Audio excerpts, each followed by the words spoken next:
Everybody, welcome back to the channel, and today I am going to be reacting to film series a Murder Drones series.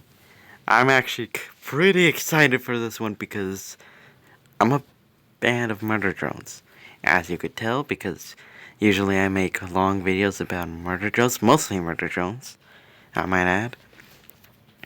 So, when I saw this, I was really excited because I've watched the series channels for a long time now, and I've been a big fan, and I've always wanted them to react to Murder Drones, but I never thought that they would, but they proved me wrong.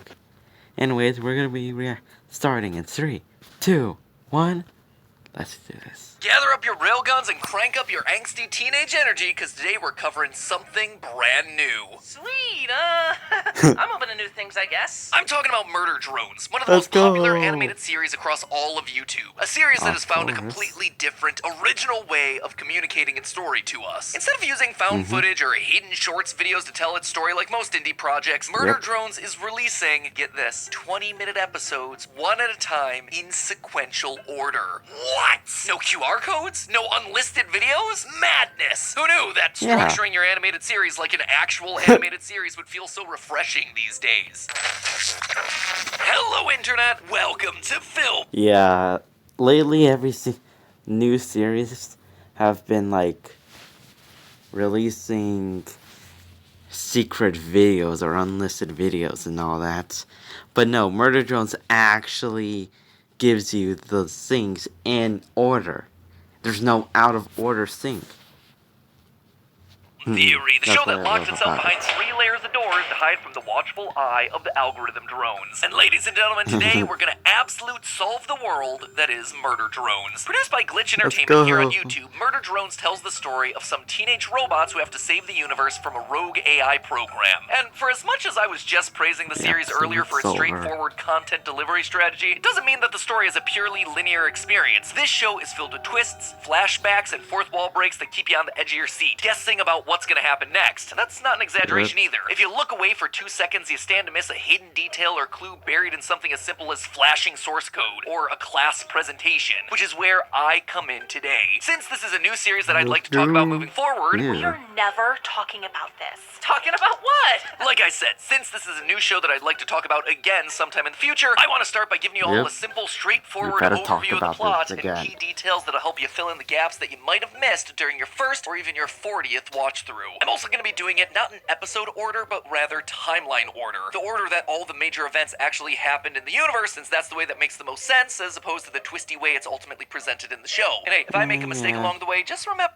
Yeah, they kind of twist some stuff around here and there. I messed up in the same way I'm about to fix it! Then, by the end of the episode today, we'll actually solve the rest of the first season. That's right, we are 6 episodes in right now. 6 episodes spread across 2 years, so why wait any longer? I suspect that I know the big twist reveals that are going to be planned for the final 2 episodes of the season, and potentially even deeper into the series. And if you don't want to be spoiled, well, I suppose you could always just forget everything that I say. Yeah, spoiled. Like I haven't been watching this for the entire time now. Consider it, repressed. So let's rewind, or rather fast forward to the 3000s, as I introduce you to a potentially new series and solve where the Murder Drones universe is headed next. Get hyped, guys! And yet, I still feel nothing. The main story of Murder Drones takes place in the far future, the year 3071 to be exact, based on these balloons that we see in the background of episode 3's prom scene. However, the real start to our story happened quite a number of years earlier. This was a time when humans were expanding beyond the confines of Earth to set up colonies on planets outside of our solar system, mining them for all their resources. One of the biggest players in this world was... J.C. Jensen in space. To help with both mining and domestic life, the company created a series of autonomous AI robots called worker drones, each with their own personality, thoughts, and feelings. Basically, these robots were indistinguishable from a normal living creature. Sadly, though, not everyone agreed, killing them for even perceived minor offenses. Western Villa style? Were you programmed by beasts? pause it right there. Putting aside the obvious issues around techno-ethics here, that type of behavior right there is a big no-no in the world of murder drones. You see, all worker drones came packaged with an established proper set of step-by-step instructions for decommissioning old robots, and they're delivered to us on old VHS tapes. Truly a film theorist classic. Why should you bother following those instructions? Well, Completely disassembled drones may occasionally reboot from software death alone. More than undead federal fine hazards, its corruptive AI carry an increased risk of future error. in short, if improperly disposed of, the dead robots might wake up, literally turning into zombie drones. And not only do they wake up, they're changed in that process. According to the VHS, these drones experience, quote, potentially hazardous mutations to their coding, which we later learned to be known as the Absolute Solver Program. And that, my friends, is why you always gotta take time to read the terms of service. We're told that there's only a 0.01% chance that the robots will come back to life, and of that 0.01%, only 0.7% have this dangerous mutation, thereby yielding a 0.007% chance that the improperly disposed of drone will have this Absolute Solver mutation. But of course, this incredibly rare, will probably never happen thing, in fact, does happen. Yep, and it happens in the form of a worker drone named Sin, waking up alone, confused, and scared in a pile of robot corpses. She's eventually found by a human girl named Tessa Elliott, who's taken a liking to some of the broken worker drones and has been repurposing them to be her friends. Among the drones Tessa's taken in are the lovable goof N, the butt-kicking V, and the incredibly loyal J. The whole letter is a lot to remember! But clearly Sin is different. The Absolute Solver program that activated inside of her changed her. She speaks in a more robotic Microsoft Sam-esque voice, literally stating her emotions as they happen, and it generally seems that she's on the fritz, acting like a puppet on strings. Sheepish nod. Giggle. I am so naughty. However, Tessa has a very different view on the drones than her parents. Parents who, it would seem, work as higher-ups at the J.C. Jensen Corporation. Well, that's never directly stated in the show. We can infer it from what's said during this moment when Tessa gets locked up by her folks. Sorry, boss. Corporate's spoken. Additionally, the family possesses an entire staff of worker drones at their mansion on Earth, treating them more like slaves and pests. Tessa James Elliott. We will not entertain your dumpster pits. Yes, Mother. Sin, infected by the hazardous mutation that is the Absolute Solver program, sees this and does not like it, eventually deciding that it would be much better if these humans just weren't around anymore. And so when the Elliots throw a big dinner party at their mansion, Sin executes her plan, transforming into some eldritch abomination and killing everyone at the party except for Tessa, the only human who decided to treat this robot with respect. And Sin didn't just stop at the party, she killed everyone on the planet by collapsing the core of Earth. We know it mutates and damaged AI. It took Sin as a host. Then it took everything. And if you thought killing off a planet's worth of creatures would be enough, think again. Remember, at this point in history, humans have expanded far beyond just one planet, meaning Sin needed to find ways of infiltrating these exoplanets if she truly wanted to wipe humanity from existence. Thankfully for her, humans, ever the curious bunch, did most of the heavy lifting for her. After seeing what happened to Earth, the humans brought Sin's programming into their various systems to study it, and that was a big mistake. The Absolute Solver... Yeah, why would you get the virus in your system and then want to study it? That's just gonna spread it.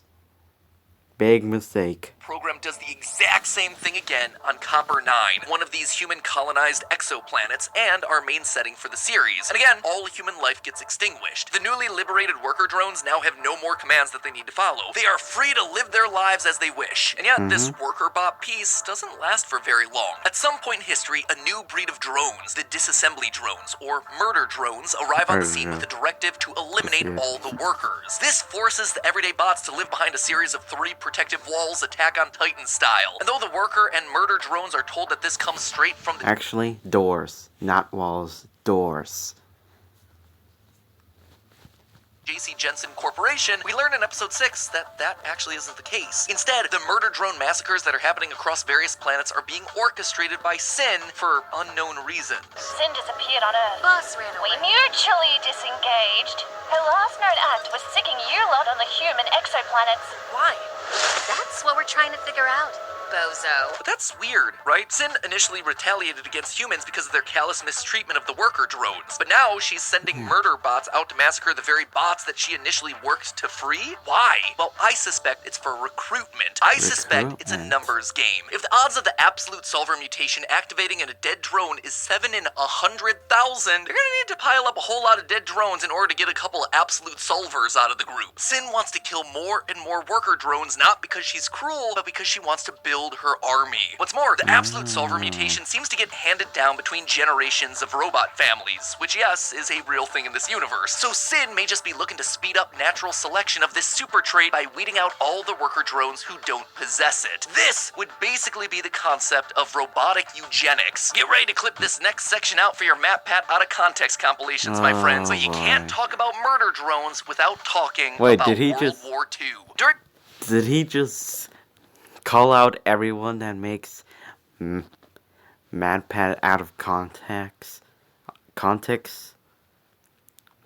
Because I swear I'd be seeing them all over my For You page, like, seriously.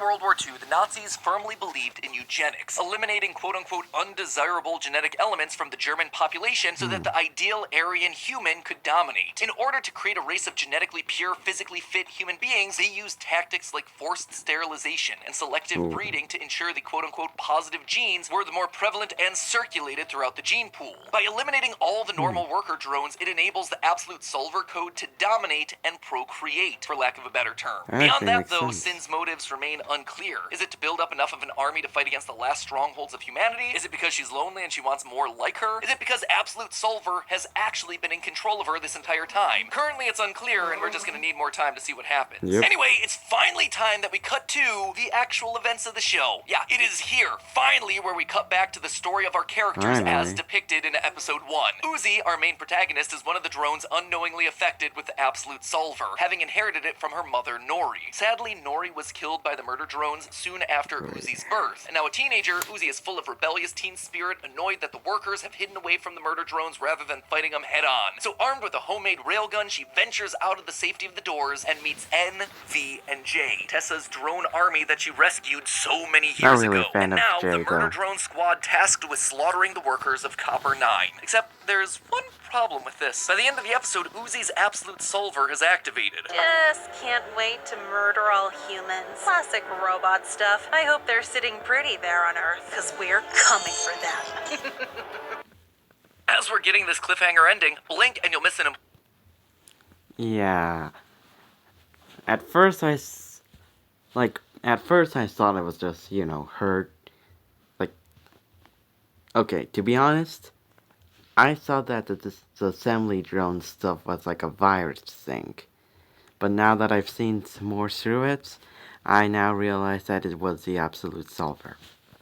Yeah. Important line of code flashing on Uzi's eye visor. It says Absolute Solver string equals false before quickly switching over to true. Yep, our main protagonist now has herself a penchant for human genocide, which again feels weird since Uzi didn't die here. How could the Absolute Solver program have activated inside of her if she needs to have been a zombie bot for it to have activated? Well, remember the code for these drones functions a lot like DNA, meaning that their programming can be handed down between generations. It seems that Nori, the mother of Uzi, passed it down to her daughter in the same way that human parents passed down hair color or some other disease or trait. And when passed down this way, Absolute Solver doesn't require death to activate. So Uzi teams up with the disassembly drones to solve the mystery of what's actually going on. Looking for clues around Copper 9 eventually leads the gang to a place called Cabin Fever Labs, an old J.C. Jensen facility. This place is filled with a lot of interesting details. For one, the show makes it canon that despite killing all humans on Earth, the doggos are in fact alive, safe, and immortal. See, sometimes a plot hole can be a great thing. Also at this place, we get ourselves a I'm glad that the dogs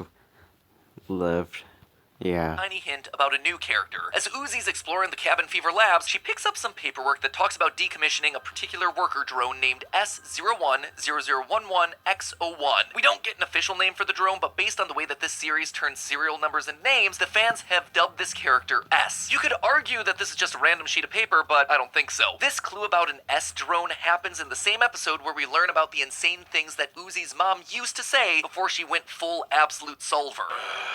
She was always all, build doors against the coming sky demons. The singularity awakens. What Look at Look this at this cool cool S S I can draw. Sky Demons, Singularity, Cool S. More S things. I believe this S character will be making their appearance sometime in the 7th episode of the series, as a good robot built by Tessa to make some big reveal about Uzi's mom's death. You see, in this series, every drone has 2 numbers that ultimately identify them. One is their SN, or serial number, a string of letters and numbers unique to each character. The second number is the PN, presumably the product number. This string indicates what model of drone they are. Drones that are the same kind have the same PNs. We see that this is true with N and J, and presumably V, who all have themselves the same PN, SYN MYKX. Notice that CYN, or SYN, hidden right there. All the murder drones are part of the same SYN model group, and have been controlled by SYN at some point throughout the series. However, this S has itself a completely new PN that we haven't seen before, TSA MMAC. Now, the TSA there can't be a coincidence when we have ourselves a human named Tessa running around who loves repairing robots and is trying to stop SYN's quest of absolute domination. In addition, I believe we'll discover that S was a friend or colleague of Uzi's mother, Nori. How can I be sure? Well, in episode 3, we're shown Nori's security badge, which shows that she used to work at Cabin Fever Labs. The same is true for Eva, another carrier of the Absolute Solver corruption. And wouldn't you know it, but Cabin Fever Labs is the same place that Uzi found the document about S. Furthermore, take a closer look at that document. We see black, creepy drawings written all over it. These drawings bear a striking resemblance to the ones that were drawn by Uzi's mother. So, I think at this point it's far more likely that whoever this S character is will be an old ally of Nori and Eva and will be willing to lend a hand to Uzi and company as they try to defeat the Absolute Solver corruption. Moving back into the main story though for a minute, after exploring around Cabin Fever Labs, Uzi starts to act strange, and we begin to see the full extent of her Absolute Solver powers. She transforms into some kind of monster and attacks all the other drones. After being talked down by N, Uzi returns to normal, solidifying them as the cutest couple ever. Eventually, the team finds a key in the form of a robotic cricket that unlocks the innermost part of Cabin Fever Labs. They then run into Tessa Elliott, the girl who befriended SYN and the other drones back in the day. Tessa, now an adult, has made it her mission to stop SYN and any other Absolute Solver drones from taking over the universe. In the end of the most recent episode, we see Uzi, N, and Tessa finding their way to the elevator that leads down into the innermost lab, leaving them and us, the audience, curious about what they'll discover down there. And honestly, that's where the series stands at the end of episode 6. The creators of the show have said that the first season will consist of 8 episodes. We're really close to the end, and there's still a lot of mysteries that have yet to be solved. Is Uzi gonna fully transform into SYN? Is this mysterious S character gonna make an appearance? Will Tessa be forced to kill Uzi to save the world? Well, loyal theorists, it turns out you don't have to wait for the next 4 to 6 months for the final episodes to come out. I suspect that I already know everything that's gonna happen there, beat for beat, in the final 2 episodes. In fact, I suspect that we've known where the show was headed since the very first scene of the very first episode. Right after the opening exposition of episode 1, the show reveals everything to us. Right when we're first introduced to Uzi, she's given a PowerPoint presentation to her class about the dangers of sitting around waiting for the murder drones to find a way past the doors. Hide under the ice behind 3 stupid doors?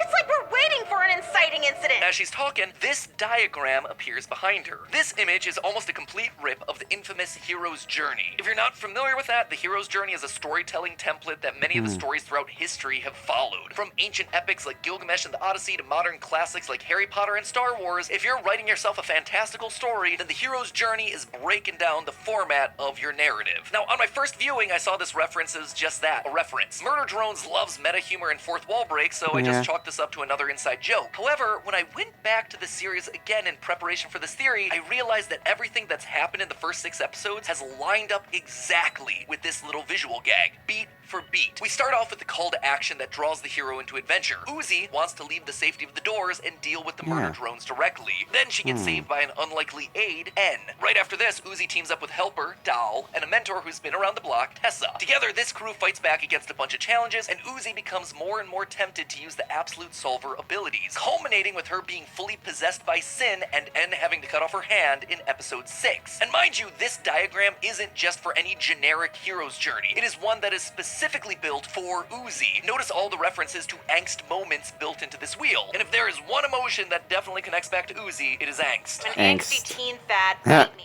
and I made you rebel like an angsty teen, which got you killed. So if I'm right, that then leaves us right here on the chart, at the bottom, ready for another helper and a big revelation that's tied to 3 specific things: rebirth, abyss, and death. So remind me again where these characters are exploring Cabin Fever Labs, a giant underground facility that keeps going down. down to the center point, an abyss, if you will. And who have we been talking about this entire time? S, a potential new helper associated with Uzi's dead mom, probably has more information than anyone about what happened to her. According to the hero's journey, at this point, Uzi, our hero, will be given some It's sort of all a revelation. making sense S is going to now. reveal some saucy details, something that, according to our template, will lead Uzi to a full angst overload. If what we've seen previously are just tiny overloads, what could this possibly look like? What could be so devastating for Uzi to hear that it'll send her into a presumed meltdown? Well, I suspect that S is going to reveal that N was the murder drone who killed Uzi's mom. Yeah, I'm just as shocked as you are, but Yeah. N is the most likely. Actually, I've heard theories about that where where who was the one who killed Uzi's mom, and it all pointed out to N. Yeah. I was shocked when I first hear it, but now man, if this comes true, I am gonna be shocked. Killer. At this point in the series, we don't actually know what happened to Nori. All we know was that she was bitten by some murder drone and that Nori's father ultimately had to put her down. On Copper 9, there's only 3 murder drones that we know of. V, J, and of course, N. Yeah. Nothing would make for a more catastrophic revelation than finding out your new boyfriend is the one that killed your mom. Okay, wait, are they date? No, not really. They just have a huge crush on each other. This devastating news will be too much for Uzi to handle, and she'll fully succumb to her absolute solver powers, going full angst overload. Oh Then, my after being saved goodness. once again by N and the crew, Uzi will atone for her sins and make her mission for Season 2 clear. Defeat Sin, stop the absolute solver, and end the cycle of violence that prevents humans and drones from living the peaceful lives they want. So, there you have it, my friends. Murder Drones. The plot so far, as well as a solid Oh hypothesis my or two God, on where I'm it so might be headed in the excited. final episodes of the season. How am I so sure about this? I guess you could say it's a mixture of Easter eggs, narrative logic, and a whole lot of watching other forms of media. You know, stuff like movies, TV shows, and of course, anime. Oh, and they said pirating all that anime was useless. But hey, that's just a theory. A film theory. And cut. Man, the series he made, it's good. Like, really good. Like, I did not think of this at all. Usually I just watch it and make mini-series on it. Like, this would happen and that would happen, but, yeah. Anyways, guys, that will be it for all. Hope you enjoyed. And sorry if I haven't been uploading a lot lately. I've been busy with a lot of stuff. So, have a great morning, day, night, whatever time it is for you. And I will see you later. Peace.